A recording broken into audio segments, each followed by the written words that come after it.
Big and hairy against huge and scaly now in BBC2's Monster Night. Report to action station. Report to action station.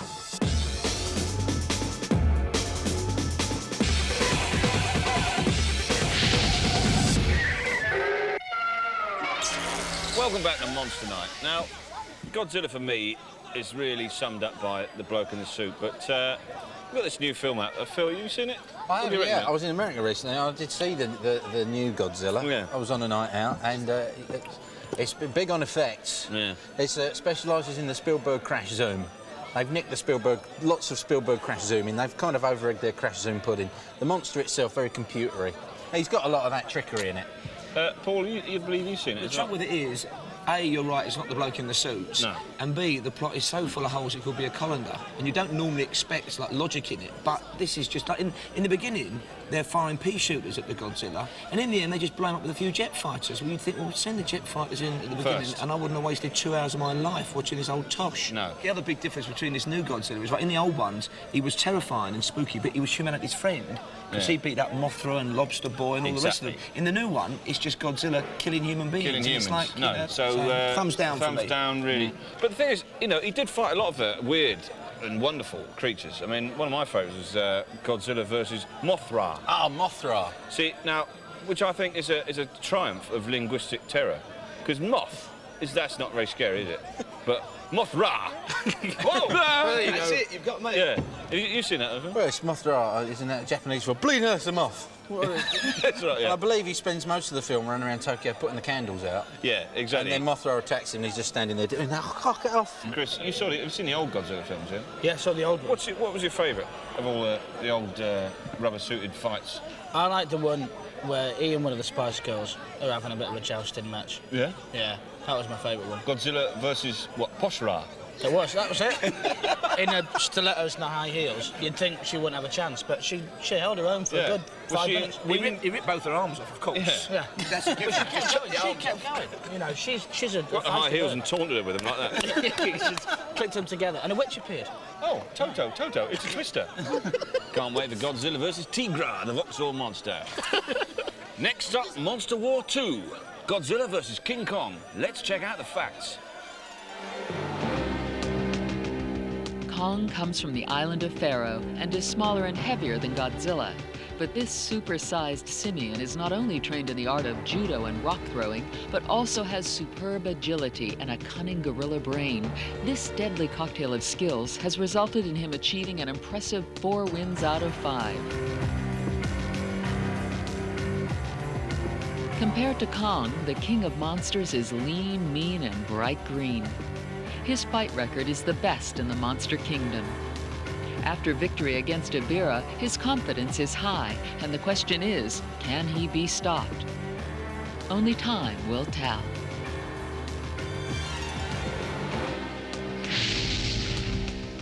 Well, that's the form. It's going to be a ding-dong. Let's check out the odds with Barry the Bookie.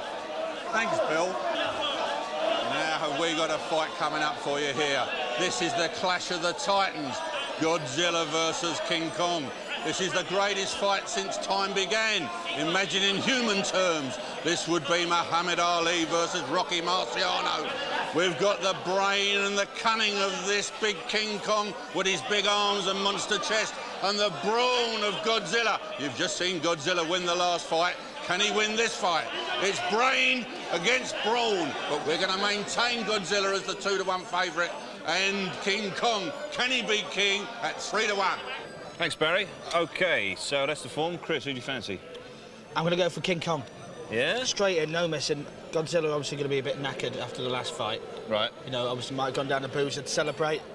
So I'm going to go for the big boy, for King Kong. OK, all right. He's got the death ray, remember? He has, but King Kong's a nice, fiery, tall mother of a beast, and I just feel as though... He's more agile. Yeah, you know, and he's hairier. He's got the monkey skills. Paul, what's your money on? I think the odds are about right. I'm going to go for Godzilla this time around because I think with that hair, Godzilla with his big old claws can get a nice bit of purchase, topple him over, death throw him, thrash him with the tail. I think it's going to be close. I think King Kong's going down. He's going to edge it? Yeah. All right, Phil. He's our primate dancer, dancer for monkeys. King Kong all the way, it has to be. Dancer for monkeys? Yes. He's a Godzilla, no chance with his scary death ray and his big scaly quiff. But he's lighter on his feet, though. Yeah, but he's a bit more lighter out of his mobile. mouth, mate. That's where the lighter comes Phil, from. but he can catch, he can move, he chuck the rocks back, he can rip arms off. He can climb trees and eat bananas. Oh, that's my case. Don't make it 2 losers in a row, Phil. OK, let's have your money. Place your bets. Come on, put your money down. 15,000 on Godzilla. 15,000? 15,000 on King Kong. The boys are going mad. You boys are foolish. 50 each way, I'm not hanging about. 50 each way on the big each monkey way. boy. Let's see what's going to happen tonight as we hand over to our fight commentator, Jonathan Pearce. Thanks very much, Bill. Feverish dealings down here on the betting floor. As the crowd again hushes for the master of ceremonies, scary enough himself. And first to show is the king of the primates, King Kong, and there's Godzilla. It's brain against brawn, and Kong rushes in. What brain? Chest of Kong, but he's up once again. This time for the headbutt. Kong reels back. Kong beats the chest, but it's all bravado. They're all wide. We cannot see who's winning this. Is it a front crawl? More. Let's go to the flying eye. Big fight fans to find out the winner. Kong is swimming safely out to sea. No Godzilla. Well, there you have it. Kong is the winner. No sign of Godzilla. Kong the champion. Back to you, Bill. No! Bill, the fix was in there, mate. Godzilla drags King Kong into his own territory, and then Godzilla loses. That's a disgrace. He was beaten, fair and square. It's end of story. So that pagoda went. What must the home insurance premiums be like? On a pagoda? On a pagoda when Godzilla and King Kong are in Yeah, town. because you got all your gutter in your fashion. You got your third-party fire theft, big monsters. Big I don't monster. know. Chris, how did you do on that? You lost out. Oh no, you won. No, I won a lot of money. You won a lot of money. I'm very, very happy. I told you that my boy, Ding Dong King Kong, He done well. he did very, very well. It wasn't look that convincing, I must admit. He nutted himself on a boulder. Godzilla gave him time to recover. Oh, he's obviously been drinking down the old Kong bar. And he smacked him across the midriff with his big tail a couple of times. That restarted his heart. He pulled that smack. He pulled that. The Godzilla I know and love would have had him down and kept him out. He won. End of story. I win the money. He you singed lost. his fur. That was a nasty moment. He was smouldering away there, Kong, for a minute. I thought he'd go from the fumes of his own pelt, but no. The fumes of his own pelt. A phrase you will not hear on Question Time. Anyway, plenty more to come here on Monster Night. Still to come on Monster Night, get the builders in as Scariest the Winged Terror takes on Gamera the Turtle of Destruction at 10:20. Then it's time for our monster movie double bill, beginning at 10:30 with Casanova King Kong. This thing is just never gonna work. Can't you see? Followed at 20-1 by King of Monsters Godzilla in Godzilla vs. King Ghidorah.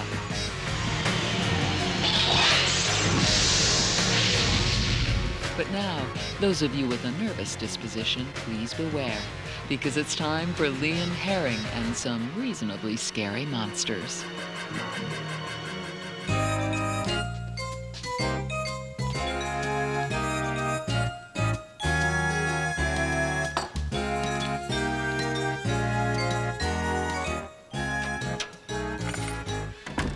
Back! Did you get the beer and pizzas? No, Stu, I didn't. Huh? I was in the newsagent looking at their range of chewits, right? And they had this bin there with 4 videos for £10, so I spent all the money on that. Yeah, well, we can't watch football without beer and pizzas. Don't care, Stu. I hate football. It's rubbish. Stop. As male 90s comedians, we have to pretend at least to like football. Think of the money. All right, I like football. That's better. Good. Cheers. Now, what did you get? Great, Stu. Look, I've got Jeremy Clarkson's Guide to Home That Hysterectomy. sounds appalling, really.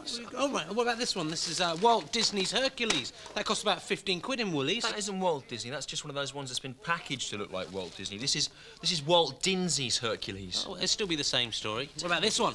Famous people's arses. Oh. This is a look at the arses of famous people presented by Adam I. Well, the little lad who does the video game reviews on Live and Kicking. Yeah, that's him. And where they haven't been able to get video of the actual arses, he's done a drawing of what he imagines the arse will look like. I like the drawing idea. This is the best one, Stu. Look at this. Look. It's the world's 9 scariest monsters with Carol Vorderman. And whose opinion the 9 scary? I don't know. In hers, probably. She might have asked Richard Whiteley what he thought as well. I don't know. But the thing is, it'll be terrifying, Stu. It's only a U certificate, Rich. I can't believe you spent our last £10 on a sell-through video of the world's 9 scariest monsters, in the opinion of Carol Vorderman? Well, I did. Well, I'll put it on then. OK. God, brilliant. It's going to be... I can't wait.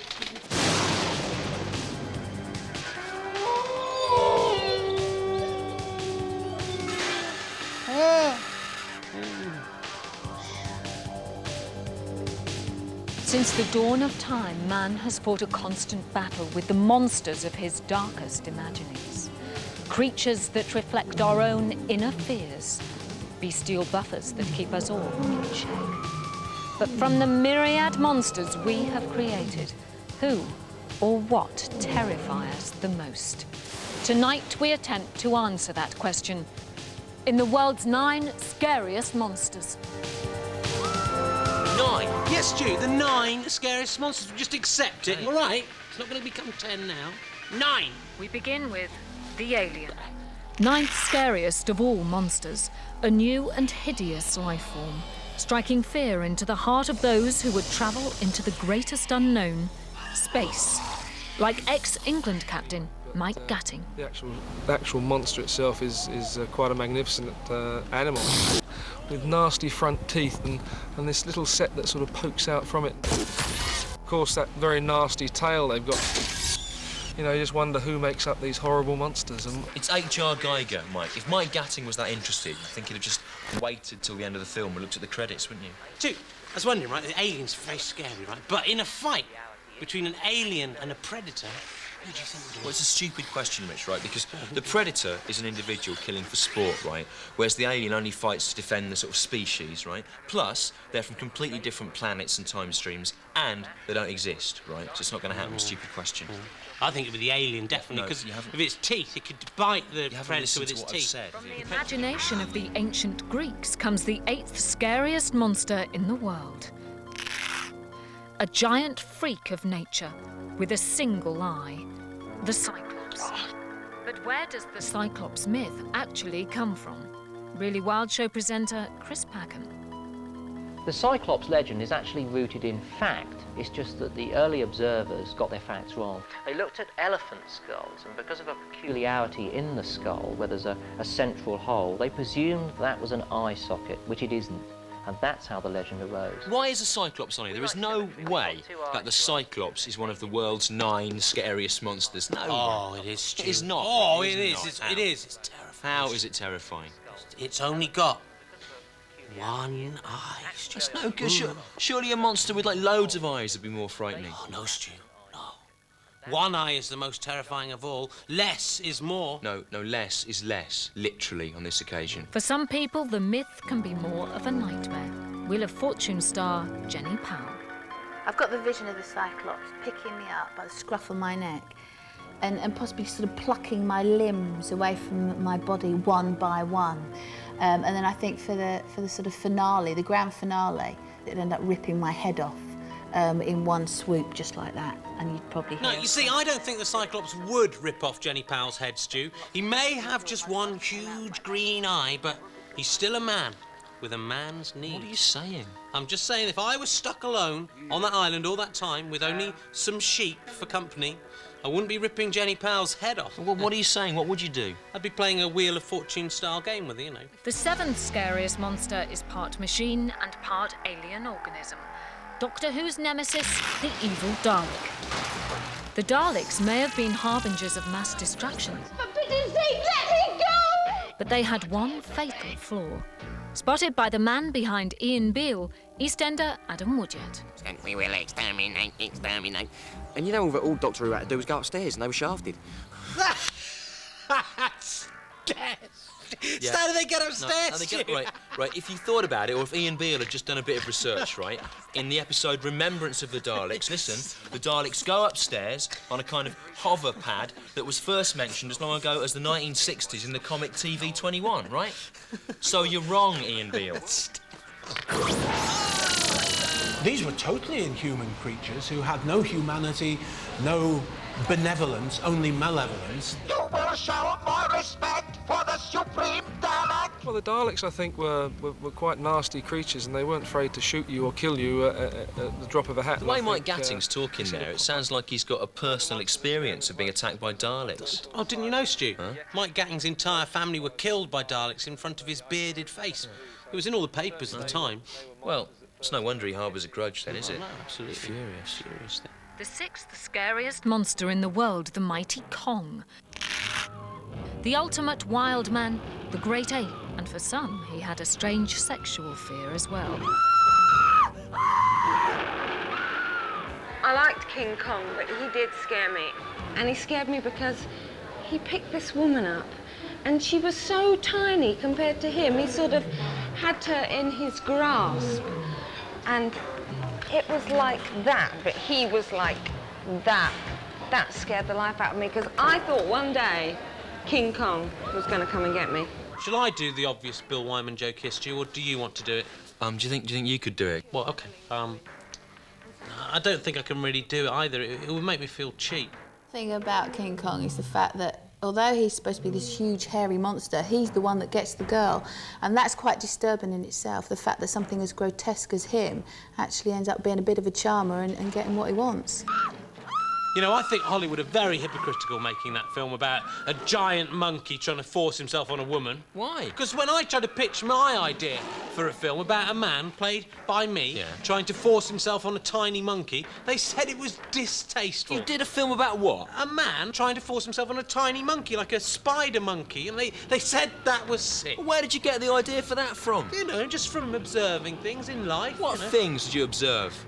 Well, myself, mainly. You dallied with a monkey? Yes. What, and in this film, you would play you, would you? Yeah. And would the monkey be played by the original monkey? No, Stu, I don't want to talk about it. We're not in contact anymore, but that monkey used me, Stu. Just don't talk, just watch the video. Number 5, Godzilla, the Oriental colossus and leveller of cities. But what is the relationship of this giant beast with Japanese culture? Chart topper Leo Say. You know, with Japan, they look on it not just as total devastation of a city that happens through earthquakes and things like that, but they actually have a kind of like, a monster came and did that. So it's very much like sort of Middle Ages religious kind of feeling where everybody would blame everything on God. Godzilla is a terrifying monster, isn't it, Stu? But it's not as terrifying as Leo Sayer, is it? Look, he's huge, isn't he, Stu? Look, he's able to hold a Godzilla in one of his hands like that. It's massive. Which is just a toy Godzilla. He must be about 5 miles high, Stu. It's just a toy. Run for the hills, everyone! Leo Sayer is coming. He'll probably step on a building with one of his feet and something and break it a bit. Or he might get helicopters flying around, they'll get caught in his hair. It's just a toy. It's a toy Godzilla in his hand. Leo says an ordinary small bloke. He's only about 5 foot tall. Yeah, but still. Still what? Imagine if he was really tall, it'd be terrifying. Not. A giant Leo Sayer would be terrifying, wouldn't it be? How terrifying would that be? Well, it'd be no more terrifying than an ordinary-sized Leo Sayer. Just more inconvenient in the recording studio. Watch the thing. Frankenstein's monster, 4th scariest in all the world. A monster that has caught mankind's imagination since the young Mary Shelley first conceived it 200 years ago. Watch this. I bet they're all going to call Frankenstein's monster a Frankenstein. Yeah, which is wrong, isn't it? Yeah. It's a Frankenstein, isn't it? That's the correct pronunciation. No. Frankenstein was the inventor, right, not the monster. Yeah, and you never call an invention by the name of the creator, do you? No, you don't, no. Oh. 400 pounds of unreasonable... All right then, Smarty Pants, what is that? That is Mr. Hoover's electric vacuum cleaner. Hoover is the inventor, not the machine. It's the system. What about that? What's that That called? is Wellington's rubber shoe. Wellington is the inventor, not the footwear. All right then, I've got you now. What do you call the that? The system is infallible. That is the Earl of Sandwiches, egg between 2 slices of bread, snack. That is what that is. It's a sandwich! It's not sandwich, is the inventor, not the food. That is how it works. God, you're not clever, you're a fool. For Frankenstein's monster, the key to its terror is its gruesome image. Frankenstein, and it's the man that's made of other people's bits and pieces with the bolt through his neck, and it's huge and it's got stitch marks everywhere. And the ladies seem to be attracted or by it or to it or whatever, and they get whisked away, and that's a monster for you, I suppose. Frankenstein's monster running off with loads of women. Why is Mike Gatting being so vehement about this? It's not something I associate with Frankenstein's monster. Didn't you know, Stu? Mike Gatting's wife ran off with a Frankenstein. It was in all the papers. Oh, right. There's no wonder he bears a grudge. No. He's had some bad luck, hasn't he, Mike Gatting? His with wife monsters? was trying to help him get over the Daleks The thing third as well. scariest monster is the sea, or more precisely, the monsters that inhabit its frozen depths. But what makes the ocean such a great source of fear? Wimbledon champion Pat Cash. If you're out in the ocean, I mean, it's just, you know, what the hell's down there? I mean, it's just 10 miles down. There's got to be some monster down there. And, you know, to be out there on the ocean all by yourself and then to think, oh my God, there could be a monster. You know, it certainly plays tricks with your mind, doesn't it, being out there? Pat Cash is right, Stu. There could be anything under the sea. There could be mermaids. That's a creature with the body of a woman with the tail of a fish. There could be mare owls. Mare owls? Yeah, that's a creature with the body of an owl but the tail of a fish. There might even be, we don't know, there might even be mare fish. What, is that the body of a fish with the tail of a fish, is Yeah, it? yeah, Stu. But it's the tail of a different fish. They're often quite difficult to spot. As any salty old sea dog will tell you, the most terrifying monster from the deep is the giant octopus-like creature known as the Kraken. Mythology expert Dr. David Punter. The Kraken is the Norse version of myths about what comes out of the sea. What did he say there? Kraken? That's not the correct pronunciation, Stu, is it? It's No. Kraken. Or Kraken or something, surely. No, actually, I think it's Kraken. I think that's like Kraken. I think that's how you say it. Comes out of the sea because we don't know what lives beneath the surface of the sea. We can never quite see it. Stu, I was wondering, who do you think would win in a fight between a Kraken, a Kraken and a Kraken? Just watch the thing now, just watch it. Number 2 in our countdown of monstrosity is the nightmare of the undead, most horribly realised in the myth of the zombie, reaching out from the mouldering grave to devour the living. Canadian disc jockey David Kidd Jensen. The zombie is a really scary one for mankind because it's the one thing that we could become, this sort of undead creature full of, you know, rotting flesh and stench and the rest of it. And I suppose we're scared of the zombie because we could become it and end up eating and destroying each other. Have you ever imagined being eaten by David Kidd Jensen, Stu? No. No, neither have I. The zombie's decaying form reminds us of the frailty of human flesh. I like that. I still like watching the effects, you know, the hands falling off and, you know, the goo messy in a pus, all that sort of stuff. You know, people's eyeballs falling out. I think it's quite funny. I think because I've been injured so many times, I've had so many operations that I think it's quite fascinating to have a look inside a dead body that's sort of goozing stuff. And look at it's disgusting. It isn't, Stu. If Pat Cash wants to dig up graves and look at the decomposing corpse of a dead person and then possibly dress that body up in an old woman's nightie and take it home and treat it as a kind of pretend friend, then that is up to him, and there is nothing this society can do to stop it. Canrich, it's grave robbing, it's a crime. Is it? Yeah. Oh, good, because I don't do that, so that's good. What, even if it's your own gran? That's worse if it's your own gran. Really? Oh, look, Stu, I wonder what the scariest monster's going to be. Come on, look, it's coming up. Number 1, the scariest monster of all time is woman. Women? There's no such thing. From sirens to witches, harpies to hags, the terror induced by the female monster has transfixed men throughout the ages. But how do female monsters produce this special kind of terror? TV cook Nancy Lamb. They are more sly and more feminine. Female monster want to wind you and twist you and get you. Where'd you find these women, Stu? These women that want to wind you? You have to go to the right kind of clubs. But the worst female monsters is the snake-haired horror from ancient Greek mythology, the literally petrifying Medusa. Dr. Caroline Larrington. The female monsters who stick in the imagination, I think, of the Medusa, first of all, the Gorgon with the snaky head and staring eyes. That perhaps reflects, as Freud says, the female genitalia. It's a fear of sexual attraction. God, she is right about that, Stu, because the most terrifying horror film I saw was about this woman, right? And she had a genitalia living on her, like the alien or something, and it would kind of eat any man she came across, like plumbers or anything. God, they're terrifying. The look on their faces, they were being eaten. They were going, oh, God. Made me feel really funny. What, scared? Not scared exactly, Stu, just kind of funny in my tummy.